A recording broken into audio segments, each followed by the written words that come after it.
Bienvenidos a esta nueva presentación del canal Mis Libros de Networking. El tema que nos convoca hoy son los mecanismos de asignación de bloques de direcciones IPv6, un tema que muchas veces encontramos mencionado o referido como subnetting en IPv6. Y explícitamente quiero hacer una aclaración. Yo no me voy a referir a subredes en IPv6.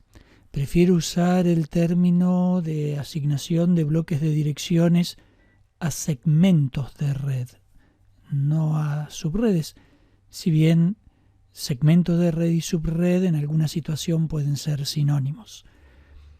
¿Por qué esta definición?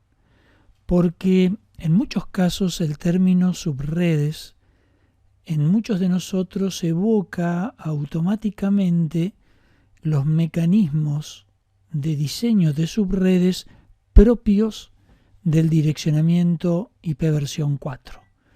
Hablamos de subredes y automáticamente estamos pensando en una máscara de subred, estamos pensando en una red que debe ser dividida utilizando una herramienta que nos permita ajustarnos tanto como sea posible para no desperdiciar direcciones IP versión 4. Y eso no es propio del direccionamiento IP versión 6. Como vamos a ver, IP versión 6 tiene sus propios mecanismos, sus propias herramientas de diseño y hay criterios de base que son distintos, con lo cual me parece más adecuado intentar dejar fuera el concepto de subredes para empezar a pensar de otra manera. ¿Cómo vamos a asignar direcciones y cuáles son las preocupaciones que nos guían en este caso? Son diferentes de lo que estamos acostumbrados y por eso me parece la mejor opción desde el comienzo empezar a trabajar y a pensar de otra manera.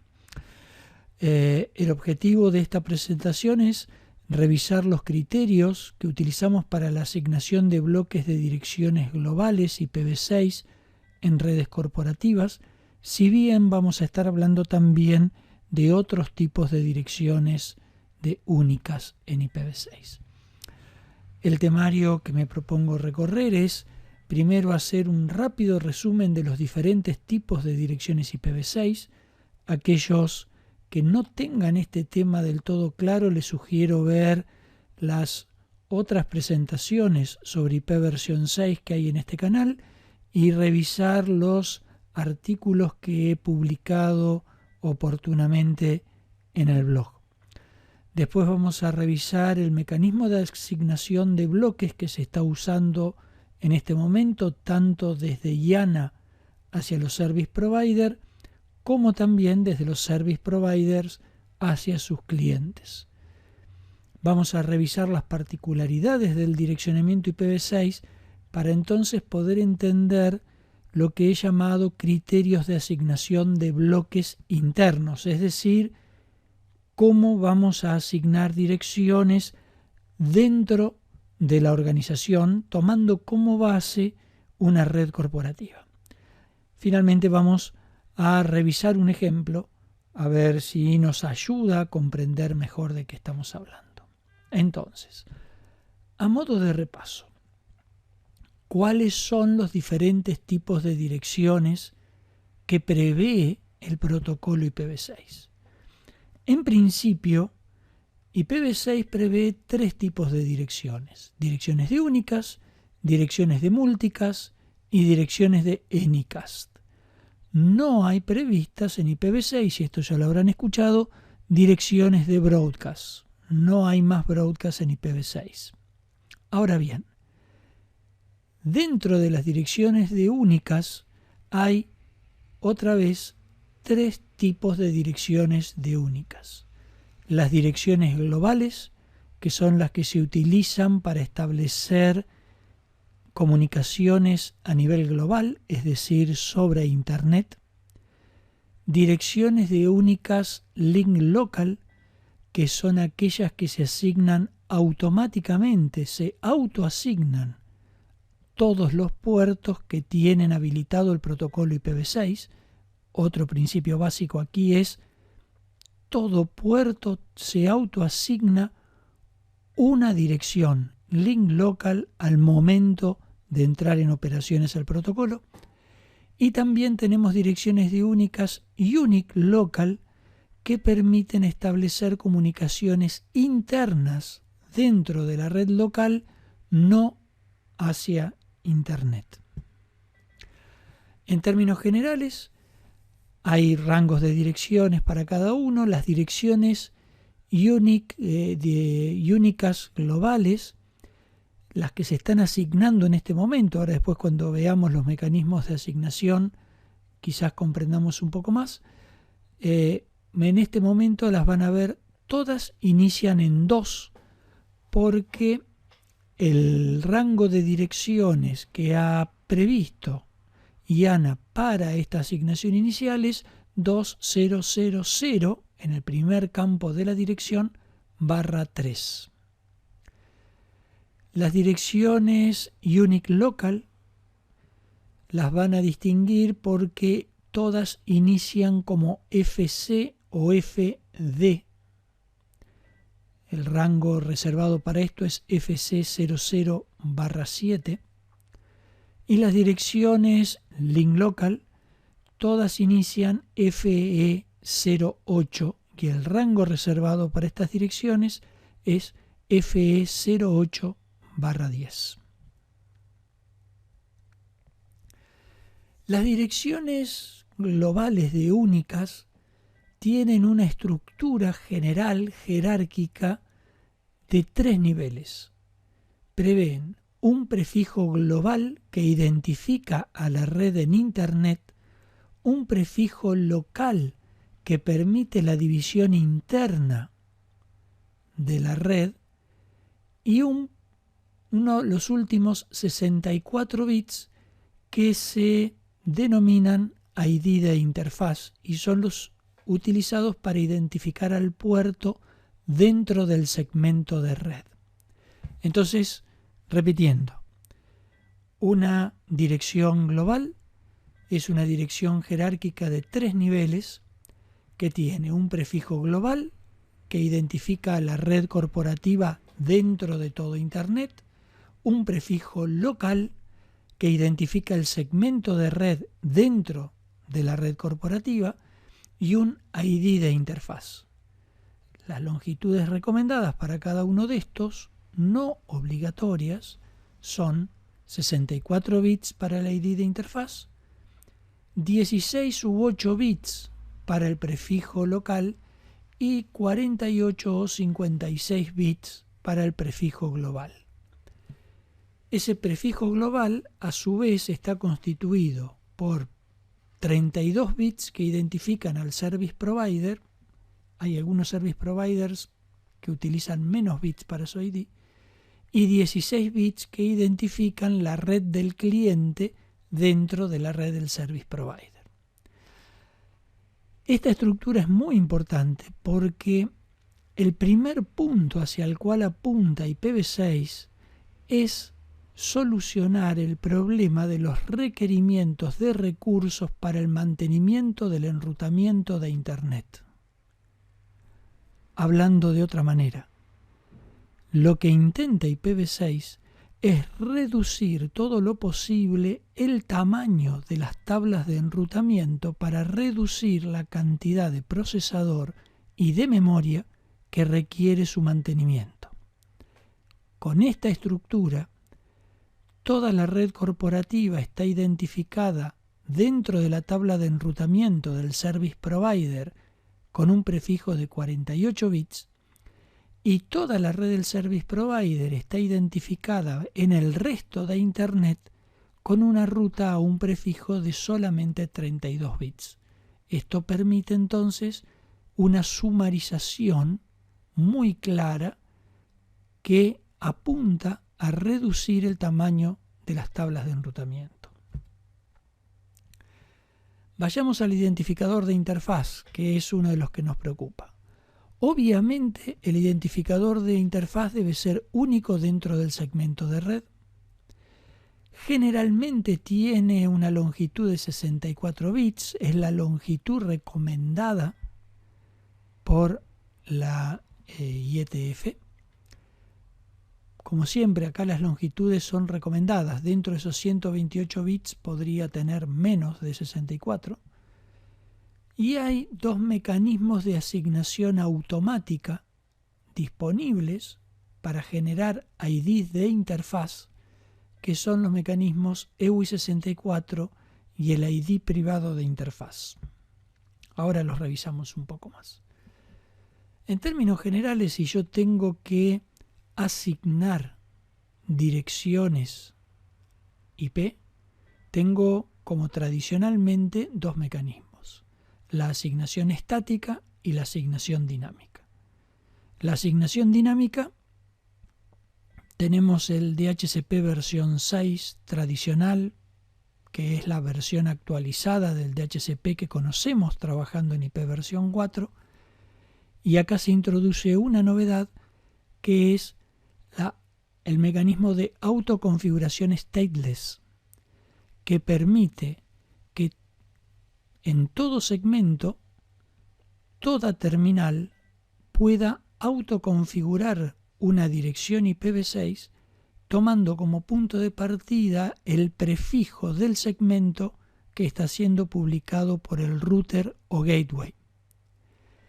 Este mecanismo de autoconfiguración stateless prevé generar siempre IDs de interfaz de 64 bits de longitud, por lo cual espera recibir del router un identificador de red global y local de hasta 64 bits de longitud. Cuando hablamos de asignación estática, obviamente podemos configurar manualmente una ID de interfaz, pero ahora, una vez más, acá también tenemos mecanismos de asignación automática de la ID de interfaz que funcionan particularmente cuando hay que generar una dirección link local. Para esto hay dos mecanismos de asignación automática, son los mismos para todos los tipos de direcciones y son los mismos que utiliza la autoconfiguración stateless. Son el identificador privado de interfaz, esto es un mecanismo basado en una función pseudo random que genera un ID de 64 bits para el puerto y lo renueva periódicamente. Este es el mecanismo de asignación de ID de interfaz automático utilizado por la mayoría de los sistemas operativos de terminales. El ejemplo, Microsoft Windows utiliza identificador privado de interfaz. ¿Por qué utilizar este mecanismo con esa variable pseudo random? Precisamente porque lo que se quiere evitar es que una terminal pueda ser lo que es rastreable sobre todo Internet. Si yo tuviera un ID de interfaz fijo, en el momento en que yo voy haciendo roaming, voy cambiando de redes, mantendría siempre el mismo ID de interfaz. Consecuencia, quien conociera mi ID de interfaz podría localizarme en cualquier red en la que yo me conecte.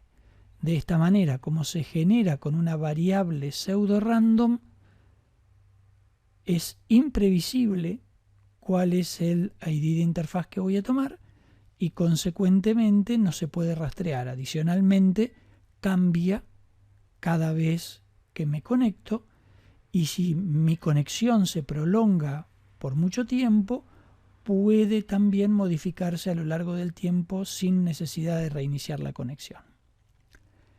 El otro mecanismo es EWI64.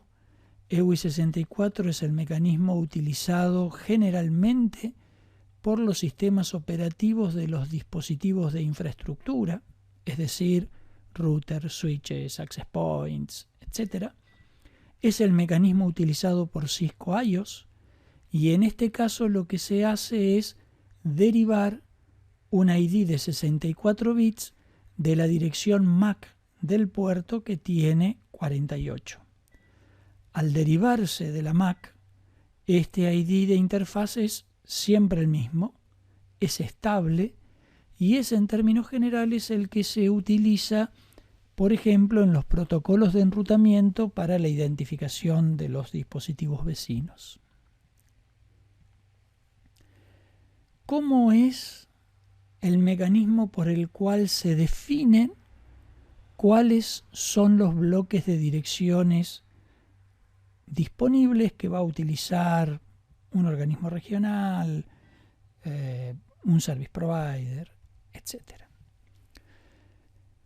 En primer lugar, tenemos que tener muy presente que hay una estructura jerárquica de asignación de direcciones que gestiona todo el espacio de direccionamiento de Internet, cuya cabeza es en este momento IANA. Pero IANA no realiza asignación directa a los service providers, sino que IANA ha delegado esa tarea en 5 organismos regionales, uno para América Latina, otro para Estados Unidos, otro para Europa, otro para Asia. Y cada uno de esos organismos regionales, los RIRs, recibe un prefijo /12. En el caso de la CNIC, para América Latina, la CNIC ha recibido el prefijo 2800/12.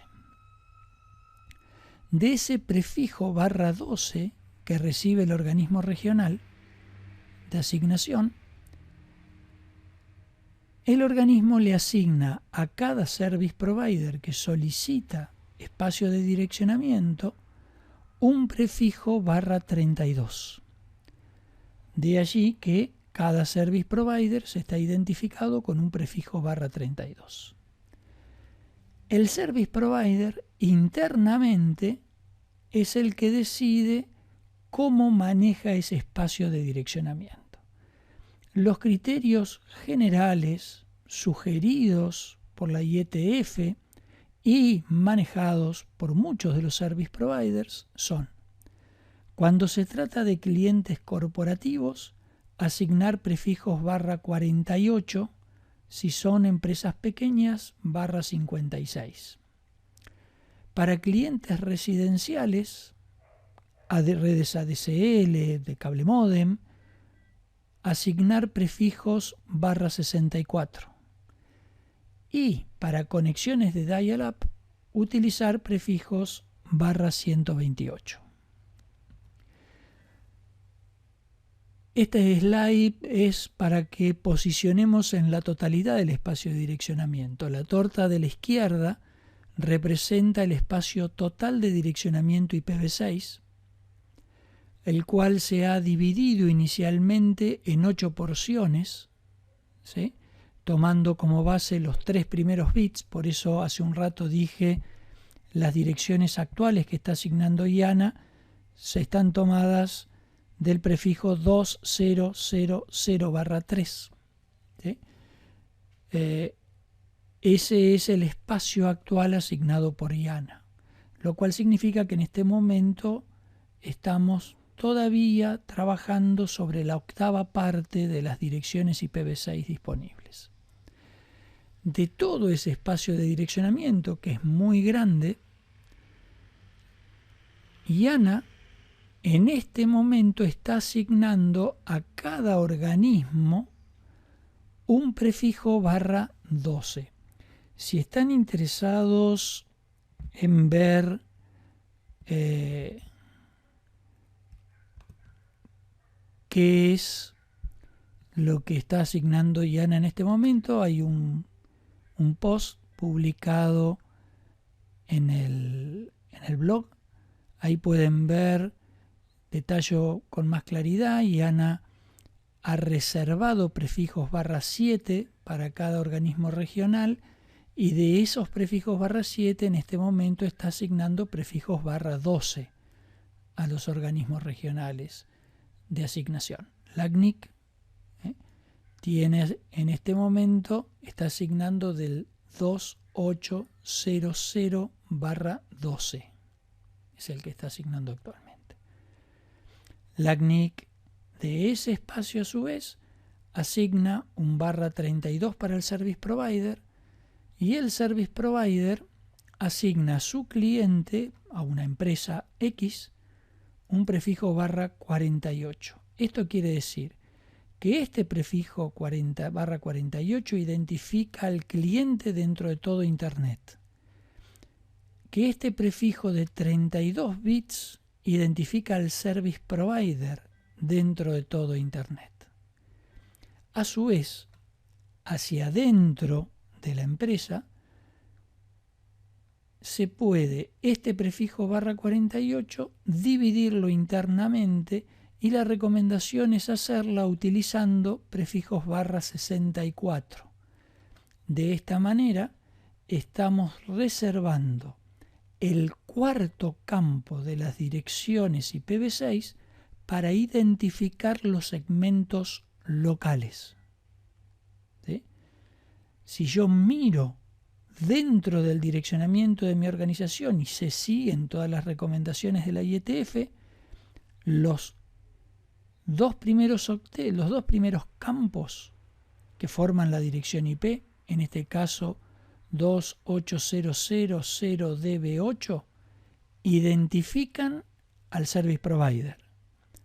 El tercer campo, 0001, identifica a la empresa y el cuarto campo, en este caso también 0001, identifica al segmento de red local. ¿Qué particularidades tengo que tener presentes respecto del direccionamiento global IP versión 6? Tengo que tener claro que es un protocolo distinto de IP versión 4. A veces podemos hacer algunas comparaciones para intentar facilitar la comprensión, pero es completamente diferente. Lo primero que tengo que tener presente es, acá tenemos un espacio de direccionamiento muy amplio. Yo personalmente me resisto a decir que es inagotable, como dicen algunos autores, porque ciertamente la demanda de direcciones crece todos los días, pero por otro lado no podemos negar que es terriblemente amplio. En segundo lugar, en IP versión 6 se incorporan múltiples tipos de direcciones de únicas, las de link local, las unique local y las globales, cada una con tareas específicas. En el diseño, por otro lado, de las direcciones globales, solamente de las únicas globales, hay que tener presente que ya hay predefinida una estructura de 3 niveles: red global, red local, nodo.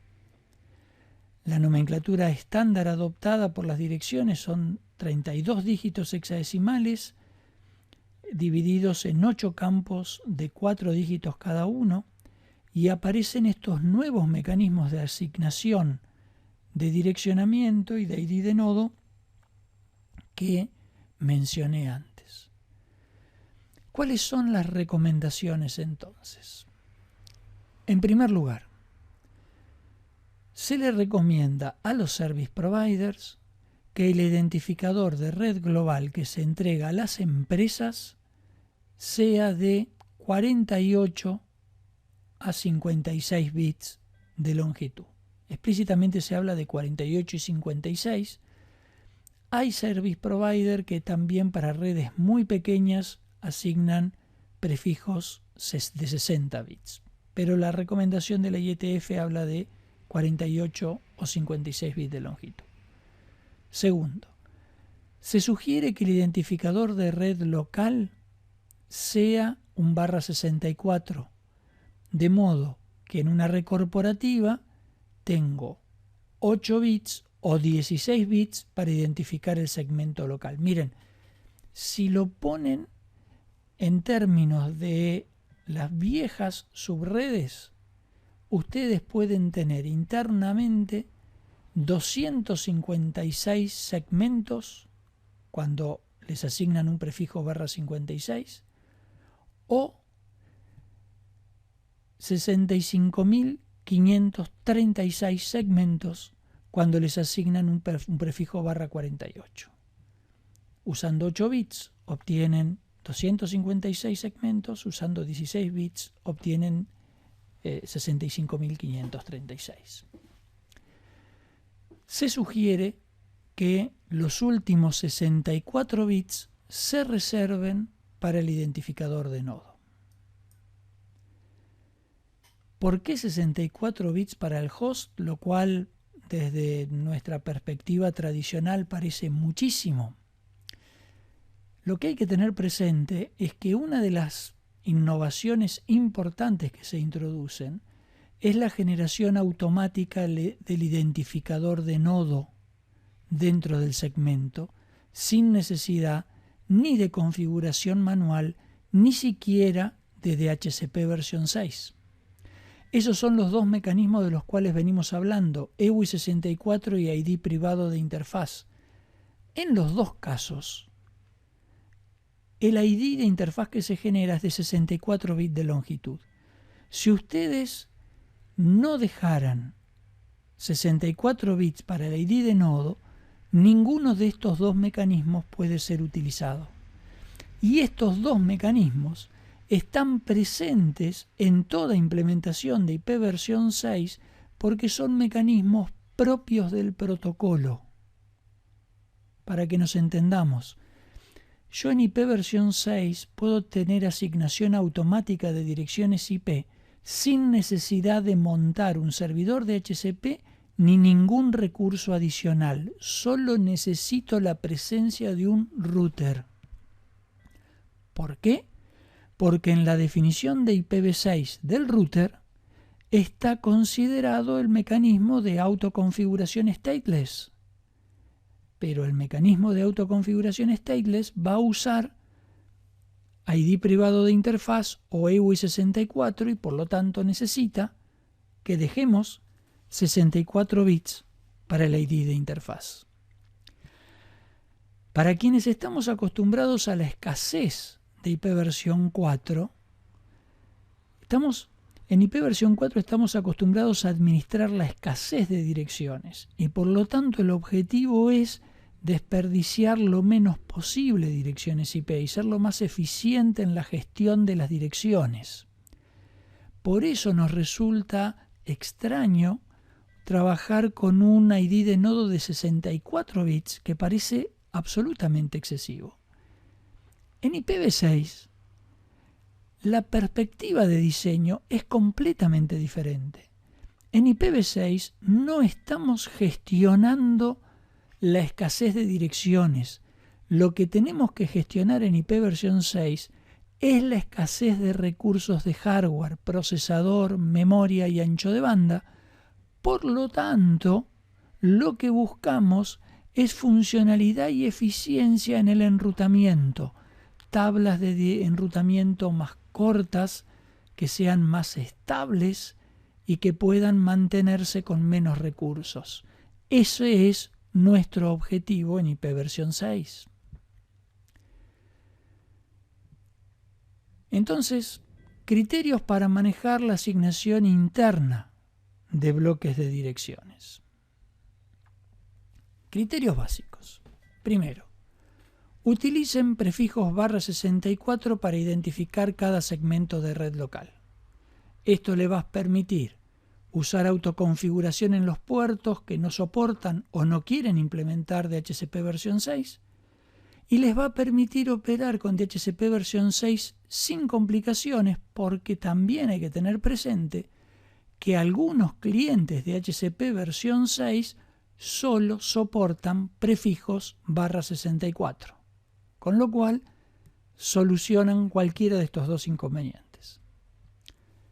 Segundo, cuando van a trabajar sobre enlaces punto a punto, si van a utilizar direccionamiento global en las interfaces punto a punto, utilicen prefijos /127. Esta es la solución recomendada por el RFC 6164. Acá no tenemos que estar previendo direcciones reservadas como ocurría en IP versión 4. Pero también tengan presente que si no es necesario acceder desde Internet a los enlaces punto a punto, los enlaces punto a punto pueden ser utilizados solamente con las direcciones link local que se generan automáticamente sin necesidad de asignarles direcciones IPv6 globales.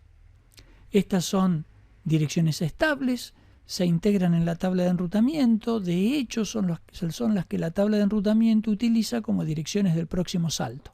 Es perfectamente utilizable y no se requiere entonces direccionamiento global para los enlaces punto a punto. Por eso no tenemos que hablar de un /64 para un enlace punto a punto. En tercer lugar, para la gestión de los equipos, es decir, para acceso vía SSH, para el ping al dispositivo, para gestión del dispositivo utilizando SNMP, por ejemplo, cualquiera de los software que corren SNMP, podemos utilizar interfaces de loopback, quizás porque estamos usando direcciones de link local en los enlaces punto a punto y esas direcciones no son ruteables. Podemos utilizar prefijos /128 en las interfaces de loopback, incluir esas interfaces en el proceso de enrutamiento. Estos prefijos /128 pueden ser prefijos globales cuando necesitamos acceder a la gestión desde Internet, o pueden ser prefijos unique local cuando queremos que el manejo sea solamente interno. Tengan claro que las direcciones unique local solo son accesibles desde la red interna y no desde Internet. Estas pueden ser utilizadas para toda la gestión, cuando la gestión es completamente interna.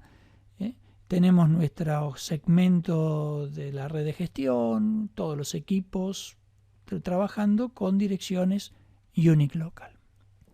Un ejemplo, a ver si esto se entiende mejor, implementando estos criterios de los que hemos hablado. Vamos a tomar como punto de partida el prefijo global 2001db8AA/48. Suponemos que el service provider nos está asignando un prefijo /48 y hemos decidido utilizar prefijos /64 para cada una de las VLANs internas que tenemos en nuestra red. De esta manera, el cuarto campo de las direcciones IPv6 de nuestra red va a actuar como un identificador de la red local. Por ejemplo, 2001db8AA1/64 puede ser el prefijo que identifica la VLAN 1 y 2001db8AA2/64 el que identifica la VLAN 2. Por otro lado, vamos a utilizar direcciones de link local para los enlaces punto a punto. Entonces, todos los enlaces punto a punto de nuestra red van a utilizar direcciones de link local, no direcciones globales. No vamos a hacer asignación porque estas direcciones se generan automáticamente.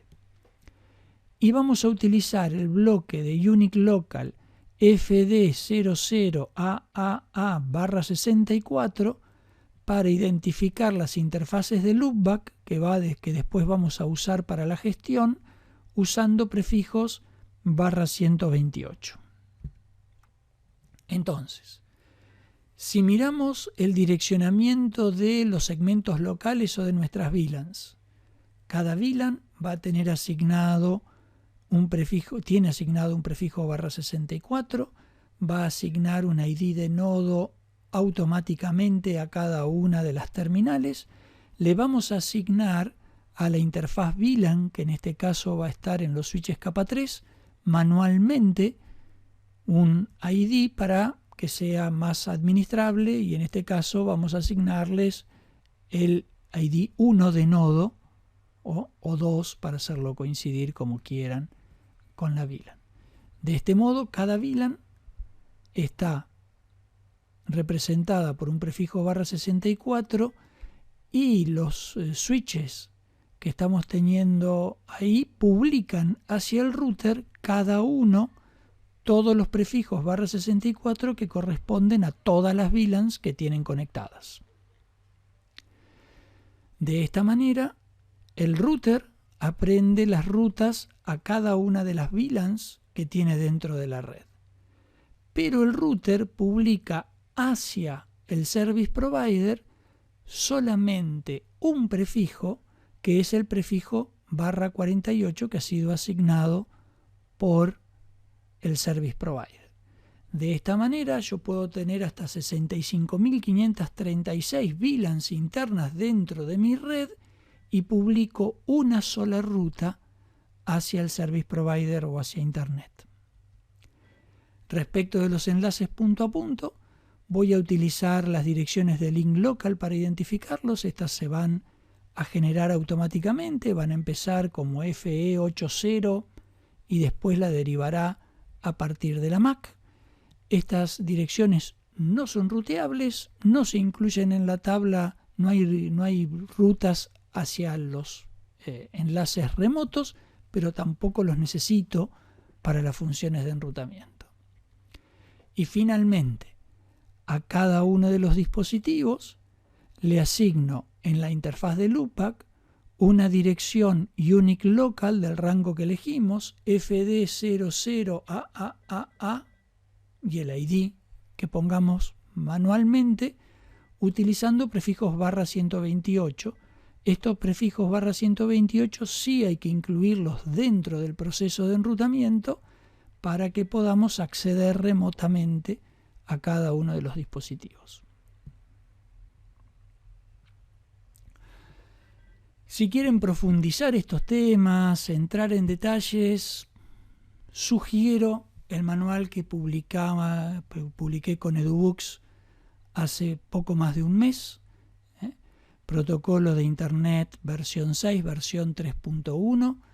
El manual abarca mucho más que todo esto, pero démonos cuenta que es muy importante para poder trabajar con IP versión 6, conocer con claridad el protocolo, los detalles, el modo de operar, los protocolos asociados y profundizar en temas como los distintos tipos de direcciones, los mecanismos innovadores que se han introducido, el modo en que trabajan los protocolos de enrutamiento, ¿sí?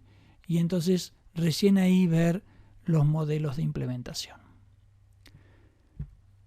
El PowerPoint que corresponde a este video está publicado en la librería de Educatica en SlideShare. Ahí tienen el enlace correspondiente. Hay alguna información más detallada en varios de estos temas en el blog, en Libros Networking, y por supuesto este y otros videos, algunos más de IP versión 6, en el canal de YouTube. Muchas gracias, suscríbanse al canal, síganos en las redes sociales. Los comentarios que puedan hacernos son muy importantes para ayudarnos a mejorar y perfeccionar los materiales que vamos preparando. Muchas gracias, hasta un próximo encuentro.